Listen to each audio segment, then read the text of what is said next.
Et yo tout le monde les amis, c'est Oxem et aujourd'hui on se retrouve pour une nouvelle vidéo sur Skyforge, hein, donc un jeu que tout simplement j'attendais, voilà enfin la sortie de l'open beta. Donc en fait il faut savoir que là aujourd'hui on est le 11 juillet 2015 et que donc ceux qui ont pris les packs fondateurs, hein, comme moi ou d'autres, hein, eh bien on a accès à l'open beta en avance.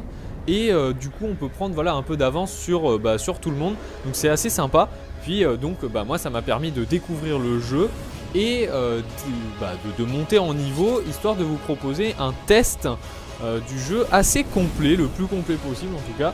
Et histoire de, que vous puissiez vous informer sur ce jeu avant de vous investir dedans. Alors déjà, Skyforge, qu'est-ce que c'est? C'est un MMORPG gratuit, donc totalement gratuit, il n'y a pas d'abonnement. Alors cependant vous avez la possibilité d'avoir un mode premium en jeu, donc en gros c'est pas un abonnement, mais c'est tout comme, et ça vous permet d'aller plus vite, de pex plus vite, de gagner plus de ressources, etc. Et du coup, c'est pas indispensable, mais c'est clairement efficace. Et j'aime pas trop. Perso, j'aime pas trop ce système.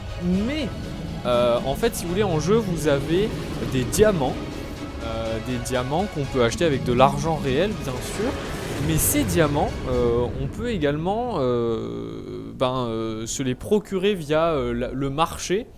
Avec des pièces d'or, ce qui fait que en gros c'est un peu les creds, hein, sur EVE Online ou sur Wildstar, tout ce système voilà, qui est devenu de plus en plus répandu. Même maintenant World of Warcraft a adopté ce système avec les jetons WoW, hein, qui permettent d'échanger des pièces d'or contre un temps d'abonnement.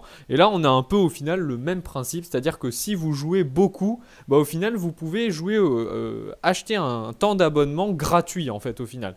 Et au final, pour les devs et pour l'éditeur, c'est clairement satisfaisant, puisque le joueur va farmer à mort sur le jeu, et donc va passer énormément de temps sur le jeu pour au final se payer son mois d'abonnement. Et l'éditeur perd de l'argent par rapport au mois d'abonnement, mais il gagne par rapport à la fidélisation de son audience, hein, ce qui est logique. Voilà, donc Skyforge, un MMORPG gratuit, totalement gratuit, et qui est développé par la team Allods. Donc si vous ne connaissez pas, c'est eux qui ont fait Allods Online, hein, donc Allods Online qui était un MMORPG qui n'a pas eu un grand succès, mais qui était tout de même correct. Et donc voilà, ils sont de retour avec Skyforge, donc c'est une team de Russes, hein, donc c'est des Russes, hein, qui font ça. Donc les Russes, généralement dans le jeu vidéo, moi j'ai un très bon avis sur les studios russes. Généralement ils ont une patte graphique et un design, une direction artistique remarquable. Vraiment les Russes c'est leur point fort, hein, c'est la direction artistique. Par contre ils ont souvent des gameplays pas au point, ou alors une optimisation du jeu, ou enfin tout ce qui est technique qui est pas vraiment top. Par exemple Allods Online était tout à fait dans ce profil que je suis en train de détailler. Et Skyforge, on va y revenir, mais il y a un peu de ça également. On sent un peu qu'il est dans la continuité d'Allods sur certains points de vue. Enfin bref. Donc Skyforge, pourquoi y jouer? Donc je vais vous donner tous les aspects positifs, et après on terminera sur des aspects négatifs, parce qu'il y en a quand même. C'est pas du 100% tout bon, c'est pas du 20 sur 20. C'est pas du 20 sur 20. Skyforge c'est plutôt du 15 sur 20, 14 sur 20. Dans l'idéal du 16 sur 20, voilà. Hein, donc on est plutôt dans ces eaux-là. Et le jeu a de grosses qualités, mais a également de gros défauts en fait. Il est pas entre les deux. Il est vraiment soit on aime, soit on n'aime pas, quoi. Donc voilà, donc Skyforge premièrement c'est un MMORPG qui s'adresse vraiment à un public de farmers, donc à un public plutôt coréen. Enfin bon, même si maintenant l'Europe a pris l'habitude de farmer énormément pour atteindre ses objectifs dans les MMO, il fut un temps où c'était pas forcément évident, et maintenant c'est devenu normal parce qu'on a l'habitude des MMORPG coréens. Et il fut un temps, c'était pas ça. Et donc, du coup, voilà, Skyforge va vous demander de farmer énormément. Et c'est très répétitif. Et les quêtes sont pas du tout originales. Et la narration est à 0. Vraiment, la narration, c'est 0. 0 sur 20. C'est-à-dire qu'il n'y a aucune narration dans Skyforge. Vous êtes un dieu, vous allez évoluer en tant que dieu. L'histoire n'a aucun intérêt. Mais vraiment, hein, je dis ça honnêtement.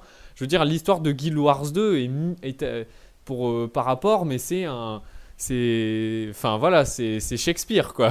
Donc voilà, donc niveau narration, si vous voulez un MMO original, si vous cherchez un MMO avec une histoire intéressante, ne jouez pas à Skyforge. Par contre, tout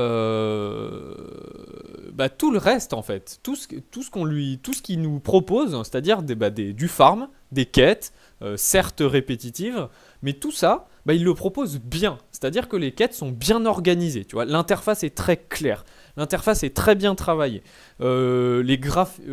Graphiquement, voilà, c'est très bien travaillé, c'est intuitif. On comprend, il y a des tutos et tout, c'est sympa. Donc voilà, les quêtes sont très bien organisées et voilà, même si c'est répétitif, et tout le jeu, ça donne envie quand même d'avancer, de continuer. Donc voilà, donc ça c'était un peu par rapport à la progression générale qui est très importante quand même. Et justement, cette progression, bien sûr, elle se fait ressentir dans l'évolution de votre personnage. Alors dans Skyforge, qu'est-ce qui se passe, comment on évolue son personnage? Vous voyez un peu avec les images en fond et tout. Eh bien, on a un système d'Atlas. Donc c'est un sphérié à la Final Fantasy. Donc un sphérié très classique en soi. Et ne vous trompez pas, quand vous commencez le jeu, en fait, c'est tout pourri. C'est-à-dire qu'on a un sphérié, mais linéaire. C'est-à-dire vous débloquez des compétences, voilà, vous dépensez vos points, vous débloquez des passifs, des actifs, etc. Mais c'est tout pourri parce que c'est en ligne droite et vous n'avez aucun choix. Et du coup, moi, quand j'ai commencé, je me suis dit, mais c'est nul à chier. Et puis, ne vous méprenez pas. En fait, rapidement, vous allez avoir accès à un immense arbre qui va s'étoffer et vous allez pouvoir débloquer des nouvelles classes, donc des nouvelles compétences et donc encore plus de possibilités. Alors Skyforge quand même est très particulier sur justement cette progression du personnage, puisque dans Skyforge en fait on n'a qu'un seul personnage. On est dans un MMO où vous ne pouvez pas créer deux personnages, vous n'avez qu'un personnage. Et ce personnage peut changer de classe autant qu'il le souhaite. Et vous pouvez monter, si vous avez envie et si vous avez la foi, toutes les classes du jeu. Donc on pense par exemple à Final Fantasy XIV, qui reprend exactement ce principe. Même si dans Final Fantasy XIV, bien sûr, on peut avoir de nombreux personnages. Mais on a la même idée de changement de classe très rapide. Et de changement de style de jeu, immédiat quoi. Donc ça c'est une des grosses forces de Skyforge. Donc la progression est très intéressante. Les classes sont variées. Les classes sont très intéressantes. Du coup, on va passer aux combats, bien sûr, parce que les combats c'est le cœur du gameplay quand même, les combats. Donc les combats dans Skyforge, ils sont graphiquement, parce qu'on parle pas encore des graphismes, mais on va y venir. Mais c'est vrai que graphiquement, et puis même comment c'est fait, c'est très dynamique, ça pète de partout, c'est joli, c'est intuitif, ça fait plaisir, franchement, on prend plaisir à combattre dans Skyforge. Et puis en plus, il y a plein de classes, du coup, on a toujours envie de progresser et de découvrir des nouvelles compétences et tout, donc c'est efficace. Ça fait penser un peu à Terra dans un peu le design des combats, voilà. À la différence qu'en fait, ils font croire que c'est un jeu au combat dynamique, comme dans Terra. Mais en fait c'est faux, c'est un jeu à ciblage en fait, c'est-à-dire que il n'y a pas une cible autour de l'ennemi, mais c'est tout comme en fait, c'est-à-dire que si vous ne pouvez pas attaquer dans le vide dans Skyforge, vous êtes obligé d'avoir un ennemi ciblé, et quand vous pouvez attaquer qu'une seule cible à la fois, après vous avez des AOE et tout ça bien sûr, donc les AOE bien sûr ça touche plusieurs ennemis, mais quand vous faites une attaque mono-cible, elle ne peut toucher qu'un seul ennemi à la fois et il est ciblé. Donc on est plus sur sur une alternative entre World of Warcraft et Terra. En fait, on est un peu à la lisière des deux. Et j'ai trouvé ça un peu dommage que c'était ciblé comme ça. Et surtout, c'est très chiant quand par exemple, vous cliquez pour attaquer. Et s'il n'y a pas de cible, s'il y a un bug, si vous êtes... pour plein de raisons, si vous êtes trop loin, si vous êtes trop près, si vous êtes derrière l'ennemi, si tout ça, eh bien ça va faire un bruit genre ça marche pas, erreur, erreur, erreur. Et c'est relou à force quand tout le temps, tout le temps, tout le temps, tout le temps, c'est un peu relou. Et voilà, donc c'est bon, des petits. Les combats sont intéressants. Après, attention, les combats, je pense qu'aussi, si on a toujours la même classe du début jusqu'à la fin, les combats peuvent être vite lassants également parce que après, on va en parler du contenu, des boss, des instances, du PVP, etc. On va parler du contenu au level un peu, mais ben le contenu au level, pour le coup, c'est pas le meilleur point, c'est pas le point fort du jeu. Hein. Wildstar est bien meilleur à ce niveau-là. Donc Skyforge, comme j'ai dit, voilà, beaucoup de qualités, beaucoup de défauts. Voilà, et donc justement, on va passer au graphisme. Alors les graphismes, j'ai dit qu'on allait en parler. Donc graphiquement, c'est un point fort de Skyforge. C'est très beau, c'est vraiment beau. Si vous avez un bon PC, le jeu est magnifique. Si vous avez un mauvais PC, eh bien le jeu est quand même agréable et très bien optimisé, contrairement à l'alpha, parce que j'ai joué à l'alpha, et c'était pas bien optimisé. Maintenant, ils l'ont bien optimisé, donc ils ont fait un travail là-dessus, ce qui est très agréable. Parce qu'ils pensent aux gens qui n'ont pas forcément un bon PC comme moi. Et donc c'est très agréable quand même. Et graphiquement, j'aime bien la patte graphique. Voilà. L'univers et tout, parce que j'en ai pas trop parlé, mais c'est vrai que de toute façon vous voyez avec les images. Mais l'univers, on est dans un mélange entre la Grèce antique, les dieux, la mythologie grecque et un design futuriste. Donc on peut avoir des lasers, des machines et en même temps des dieux, genre Thor qui balance de la foudre, quoi. Voilà, on est un peu dans ce délire entre Grèce antique et futuriste. Donc c'est intéressant comme design, voilà. Et d'ailleurs, ce design va se faire ressentir même dans certaines mécaniques du jeu très intéressantes. Et pour le coup, je pense que c'est ça le plus gros point fort de Skyforge, c'est le contenu. Donc enfin, le contenu. Pas les instances, tout ça, parce que ça c'est du gros classique, c'est pas fou, hein. Il n'y a aucune originalité, c'est du vu, du revu. Non, ce qui est intéressant dans Skyforge, c'est justement eh bien ce système de divinité en fait. C'est-à-dire que vous êtes un dieu, vous allez avoir des adorateurs, vous allez carrément pouvoir construire des bâtiments, construire des temples à votre effigie. Le système de guilde, donc de panthéon comme ils appellent, est très sympa. Vous pouvez améliorer votre empire en quelque sorte, puisque votre guilde, bah, vous avez plein de membres et si vous êtes chef de guilde, bah, vous êtes un peu comme le grand patron, hein, le roi en quelque sorte, et vous allez pouvoir construire des bâtiments qui vont améliorer qui vont donner certains bonus à votre guilde, hein. Donc on passe au même système que World of Warcraft ou Guild Wars, etc. Mais là il est vraiment poussé et je le trouve très sympa, donc ce système de guild. Après pareil, on va avoir des invasions, donc en gros c'est des maps où il y a des ennemis qui débarquent et on doit lutter tous ensemble et tout, et voilà, donc il y a des modes de jeu comme ça intéressants. Le PVP n'est pas fou, mais est quand même correct, hein, puisque le jeu est assez dynamique, donc ça passe bien.